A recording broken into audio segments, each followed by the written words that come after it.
গোয়েন্দা রিপোর্টে অনুপ্রবেশের চেষ্টার আশঙ্কা।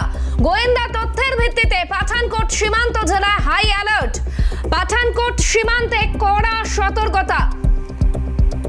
পাঠানকোট সীমান্তে হাই অ্যালার্ট। বিএসএফ এবং ভারতীয় সেনার সঙ্গে পাঞ্জাব পুলিশের যৌথ অভিযান। গোয়েন্দা রিপোর্টে অনুপ্রবেশের চেষ্টার আশঙ্কা। এক্সিকিউটিভ এডিটর ইলমাজ সৈয়দ রয়েছেন টেলিফোন লাইনে। ইলমাজ, এখন একেবারে year ending celebration mode, festive মোডে রয়েছে গোটা দেশ, এরই মাঝে পাঠানকোটে হাই অ্যালার্ট জারি। শাহানা, এই মুহূর্তে একেবারে বছরের শেষের দিকে এগোচ্ছি আমরা। সবে বড়দিনের ছুটি গিয়েছে এবং নিউ ইয়ারের সেলিব্রেশন মোডে রয়েছে গোটা দেশ, কিন্তু তারই মাঝখানে দুটো খুব গুরুত্বপূর্ণ বিষয় আমরা এড়িয়ে যেতে পারবো না। একটা হচ্ছে পাকিস্তান, যারা এই মুহূর্তে একাধিক মিলিটারি ম্যানুভার করছে, এবং তার সঙ্গে বাংলাদেশ, যেখানে এই মুহূর্তে একটি অশান্তি রয়েছে। আমরা জানি গতকালকেও কিন্তু বাংলাদেশে একজন মাইনরিটি খুন করা হয়েছিল, একজন বাংলাদেশের মাইনরিটি হিন্দুকে সেখানে কিন্তু খুন করা হয়েছে। এইরকম একটা সময় যেখানে আইএসআই বাংলাদেশে প্রচন্ড অ্যাক্টিভ, ইস্টার্ন ফ্রন্ট থেকে ত্রিপুরা, মেঘালয় এবং কিছুটা হলেও পশ্চিমবঙ্গের অ্যাক্সিস থেকে তারা ইনফিল্ট্রেশনের চেষ্টা করছে। আইএসআই সেখানে কাইনেটিক সেলস কিংবা কে সেলস তৈরি করেছে। একই রকম ভাবে আইএসআই এর হেডকোয়ার্টার যে দেশটায়, সেই পাকিস্তান, তারাও কিন্তু এই মুহূর্তে চুপ করে বসে নেই। কয়েকদিন আগেই আমরা দেখেছিলাম কিভাবে পাকিস্তান মুসলিম লীগের একজন নেতা, ভারত যদি বাংলাদেশের অভ্যন্তরীণ বিষয়ে কোন রকম হস্তক্ষেপ করার চেষ্টা করে তাহলে সরাসরি ভারতের সঙ্গে তারা যুদ্ধে যাওয়ার হুমকি দিয়েছিল, এবং সেই সময় সেই নেতার পেছনেও কিন্তু পাকিস্তানের সঙ্গে একটা বাংলাদেশের ফ্ল্যাগও দেখা গিয়েছিল। তারেক রহমানের বাংলাদেশে ফেরার পর গণতান্ত্রিক ভাবে কিংবা নির্বাচনী অঙ্কে কোথাও দেখা যাচ্ছে সরাসরি ভাবে জামাতে ইসলাম, যেটা জঙ্গি সংগঠন, পাকিস্তানপন্থী সংগঠন, তাদের বাংলাদেশ দখলের চান্স খুব কমে আসছে এই মুহূর্তে। তাই ওয়েস্টার্ন বর্ডারে পাকিস্তান কিছু রকম সমস্যা করার চেষ্টা করছে। এই ইন্টেলিজেন্স আমাদের সিকিউরিটি এজেন্সির কাছে বহুদিন ধরেই ছিল। সেই ইন্টেলিজেন্সের উপর ভিত্তি করে ইলমাজ, একটু সঙ্গে থাকো। এই মুহূর্তে বিএসএফ এর প্রাক্তন ডিআইজি সমীর কুমার মিত্র রয়েছেন আমাদের সঙ্গে টেলিফোন লাইনে। ইলমাজ, তোমার প্রশ্ন। সমীর বাবু নমস্কার, আপনাকে ক্যালকাটা নিউজে স্বাগত। একটাই প্রশ্ন, যে ঠিক যখন বছর শেষের দিকে যাচ্ছে এই মুহূর্তে তারেক রহমান তার বাংলাদেশে ফিরে আসার পর পাকিস্তান কি নতুন করে অশান্তি করার চেষ্টা করবে? কারণ আমরা জানি তারেক রহমান, তার বিএনপি দল, তারা কিন্তু এই মুহূর্তে জামাতে ইসলামী, যেটা পাকিস্তানের একেবারে এর একটি সংগঠন, তারা এই মুহূর্তে কিছুটা হলেও নির্বাচনী অঙ্ক থেকে সরে যাওয়ার মতো জায়গায় রয়েছে। পাঠানকোটে আজ যে ড্রিলটা হলো, এটা কি নিছকই ড্রিল, নাকি এইটা একটা হাইটেন সিকিউরিটি স্টেট নিচ্ছে আমাদের রাষ্ট্র? দেখুন, আজকে যেটা করা হয়েছে এটা is a part of the drill combined with kind of operation against this people. কারণটা জম্মু কাশ্মীর রিজিয়নে Pathankot is a very very vulnerable location, military wise and also the communication wise. Number two, এটা তিনটে যে স্টেক হোল্ডার যারা, তাদের সবাই মিলে একসঙ্গে এই মক ড্রিলটা করছে, বাট তার পেছনে নিশ্চয়ই একটা এম আছে, অবজেক্টিভ আছে, যে আমরা it will be also a kind of operation. কারণ ওই যে জায়গাগুলো, those places are extremely close two Udhampur and all, এবং Udhampur, as you all know, it is a very big army headquarter. সেই সব জায়গায় যদি ওরা কোনোভাবে ইনফিল্ট্রেশন করতে পারে তাহলে ওদের হয়তো ওরা মরবে, কিন্তু সেটা it will B a very disgrace for Indian army or the forces যারা ওখানে রয়েছেন। আর এই শীতের সময়, এই সময় কিন্তু একটা ইনফিল্ট্রেশনের প্রবণতা দেখা দেয় সেই জায়গাগুলো। তো আর যেটা তুমি বললে তারেকের ব্যাপারে, Tarek has to consolidate himself, যে কতক্ষণ ওকে কারা কারা ওকে সাপোর্ট করছে কিংবা ওকে অ্যাকসেপ্টেন্স দিচ্ছে।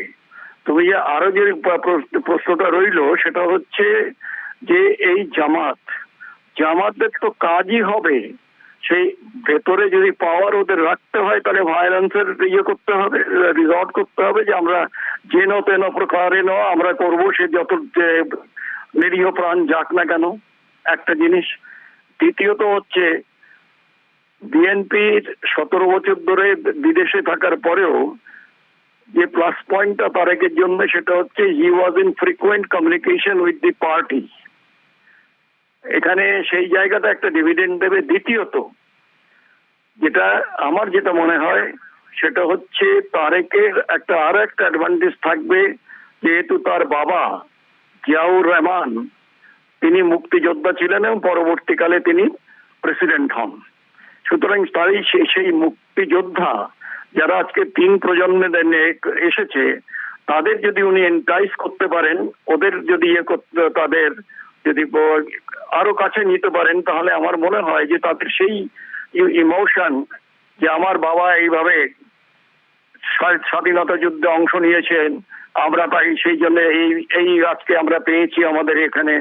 কিন্তু সেখানে একটা টুইস্ট রয়েছে, তাকে বাংলাদেশের মানে ভারতবর্ষের নাম উচ্চারণ না করলে কিন্তু সেখানটায় মনে হয় যে শুধু ওখানেই নয়, ভারতবর্ষে যেটা একটা এক্সপেকটেশন রয়েছে যে তারেকের সঙ্গে যেহেতু তারেক আসছে, একটা ম্যাচিওর হয়ে গেছে 17 বছরে অনেক, যে তারেককে যে দেশ থেকে ছেড়ে মানে চলে যেতে হয়েছিল, প্রায় 90-91টা তার এগেস্টে ছিল ক্রিমিনাল কেস ছিল, যেগুলো ইউনুস এসে সেগুলোকে তিনি করে দিয়েছেন। সুতরাং এই যে ইয়েটা হচ্ছে আমার তো মনে হচ্ছে যে খুব দরকার, কারণ এই যে উইন্টার শুরু হয়েছে, we have got all the logistics, এবং সেই পরিপূর্ণ লজিস্টিক এবং আর্মারি যদি আমাদের থাকে এবং চলে একটা, it is a show of force also. It is also combined with the operation. It is also integration of the various stakeholders like Punjab Police. একদম সমীর বাবু, যে পয়েন্টগুলো আপনি তুলে ধরলেন অত্যন্ত গুরুত্বপূর্ণ পয়েন্ট, অনেক ধন্যবাদ জানাই আপনাকে। ইলমাজের কাছে আরেকবার যাবো। ইলমাজ, যেমনটা বলছিলে তুমি একেবারেই যেমনটা সমীর বাবু বললেন, ডিআইজি বিএসএফ, প্রাক্তন বিএসএফ এর ডিআইজি সমীর মিত্র যেমনটা বললেন যে এই মুহূর্তে যেহেতু শীতকালীন সময় ইনফিল্ট্রেশনের একটা প্রবণতা দেখা দেয় এবং বিভিন্ন ইন্টেলিজেন্স সোর্সেস এর কাছে, ইন্টেলিজেন্স এজেন্সির কাছে সেই তথ্য এসেছে, সেই রিপোর্ট এসেছে যে পাকিস্তান এই মুহূর্তে ইনফিল্ট্রেট করার চেষ্টা করছে এবং বাংলাদেশ থেকেও একটা ইনফিল্ট্রেশনের চেষ্টা হচ্ছে। এবং এই মুহূর্তে বাংলাদেশের যে অভ্যন্তরীণ সমস্যা, সেই সমস্যার জায়গা থেকে পাকিস্তান আর্মি কোথাও চেষ্টা করবে ভারতবর্ষকে দুদিকে কিংবা দুটো ফ্রন্টে কোথাও কূটনৈতিক ভাবে, এই মুহূর্তে বাংলাদেশের সঙ্গে যে আদান প্রদান চলছে এটা কূটনৈতিক আদান প্রদান, এবং কোথাও তারা চেষ্টা করবে যে ভারতবর্ষের কূটনৈতিক ফোকাসও কোথাও ডিভাইড হোক এবং তাদের ট্যাকটিক্যাল ফোর্সও কোথাও ডিভাইড হোক। সেই জায়গা থেকে এই মুহূর্তে পাঠানকোটে যেটা হলো সেটা একটা drill combined with an operation, একটা search operation combined with a drill based on very recent intel input. Shahana, ধন্যবাদ ইলমাজ। এক্সিকিউটিভ এডিটর ইলমাজ সৈয়দ ছিলেন টেলিফোন লাইনে। পাঠানকোটে হাই অ্যালার্ট বিএসএফ, ভারতীয় সেনার সঙ্গে পাঞ্জাব পুলিশের যৌথ উদ্যোগে এই অভিযান। অপারেশন প্রস্তুতির জন্য সীমান্তের জেলাগুলিতে মক ড্রিল। রবি নদীর কাছে জঙ্গল ঘেরা সীমান্তে চলছে মহড়া। একদিকে সেলিব্রেশন জারি রয়েছে গোটা দেশে, ফেস্টিভ মোডে রয়েছে গোটা দেশ, এবং তারই মাঝে হাই অ্যালার্ট পাঠানকোট সীমান্তে। মক ড্রিল চলছে, রবি নদীর কাছে জঙ্গল ঘেরা সীমান্তে চলছে মহড়া। চেকিং পয়েন্টগুলির দিকেও নজর রাখা হচ্ছে। গোয়েন্দা রিপোর্টে অনুপ্রবেশের চেষ্টার আশঙ্কা রয়েছে এবং গোয়েন্দা তথ্যের ভিত্তিতেই পাঠানকোট সীমান্তে হাই অ্যালার্ট। বিএসএফ এবং ভারতীয় সেনার সঙ্গে পাঞ্জাব পুলিশের যৌথ অভিযান। অপারেশনের প্রস্তুতির জন্য সীমান্তের জেলাগুলিতে মক ড্রিল। রবি নদীর কাছে জঙ্গল ঘেরা সীমান্তে চলছে মহড়া। পাশাপাশি নজর রাখা হচ্ছে বিভিন্ন চেকিং পয়েন্টগুলিতেও। নাকা চেকিং চলছে, ড্রোন দিয়ে টহল জারি রয়েছে। গোয়েন্দার রিপোর্টে অনুপ্রবেশের চেষ্টার আশঙ্কা এবং তারই মাঝে তৎপরতা নজরে আসছে হাই অ্যালার্ট পাঠানকোট সীমান্তে। গোয়েন্দা তথ্যের ভিত্তিতে পাঠানকোট সীমান্ত জেলায় হাই অ্যালার্ট। গোয়েন্দা তথ্যের ভিত্তিতেই হাই অ্যালার্ট জারি বিএসএফ, ভারতীয় সেনার সঙ্গে পাঞ্জাব পুলিশের যৌথ অভিযান।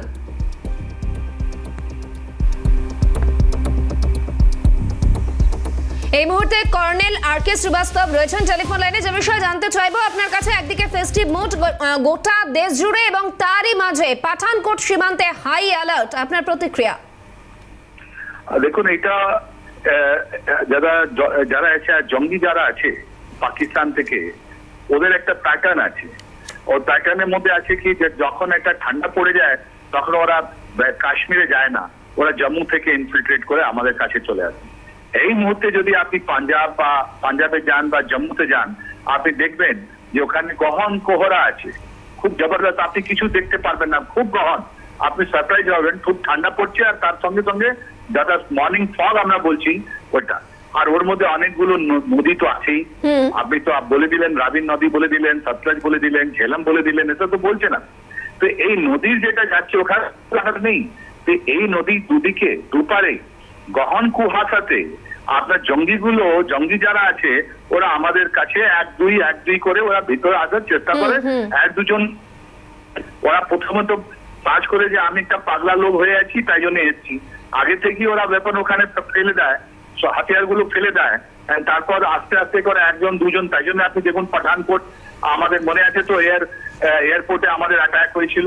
তো এই জায়গাতে তাই জন্য বিএসএফ আজকে যে স্টান্স নিয়েছে এই মৌসুমে, যখন ওদের কাছে খবর আছে, আপনারাও চালিয়েছেন, সবাই জানছে যে এখন পাঞ্জাবে ওদের একটা নতুন ওরা বেস করেছে।